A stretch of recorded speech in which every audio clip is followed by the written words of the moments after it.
যে বাংলাদেশে যারা চাকরির জন্য কোটা আন্দোলন করেছে, কোটা আন্দোলন সফল হলে একটা চাকরি পাইতো, যাদের আশা ছিল তারা মন্ত্রী হয়ে গেছে, তারা নেতা হয়ে গেছে, আর নেতা হয়েই এখন সরকার পাল্টানোর জন্য ব্যস্ত হয়ে গেছে।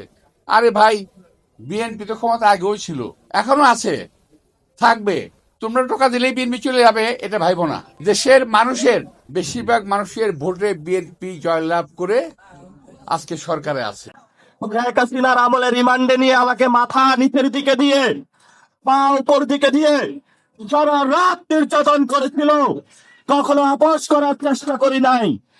তুমি কোন বাস, তুমি আসলে এখানে মামলা করতে, গুনার টাইম নাই।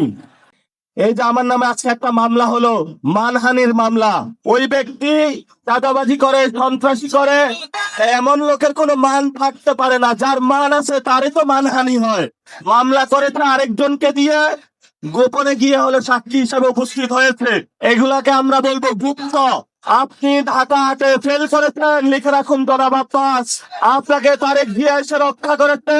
তারেক জিয়া যদি এসে রক্ষা না করতো, তাহলে আপনি মির্জা আব্বাসের কোনো কুটিও আমরা ঢাকা হাটে খুঁজে পাইতাম না। আমরা সম্মান করতে চাই, কিন্তু নিজের সম্মান যদি না রাখতে পারেন, তাহলে এই যারা ইয়াং জেনারেশন আছে, গ্যাঞ্জিরা আছে, আপনার পুরা সম্মানের চাদর খুলে কুড়িগঙ্গায় নিক্ষেপ করবে। আমরা ধৈর্য ধারণ করতেছি, আমরা শান্তিতে বিশ্বাস করি, আমরা গণতন্ত্রে বিশ্বাস করি।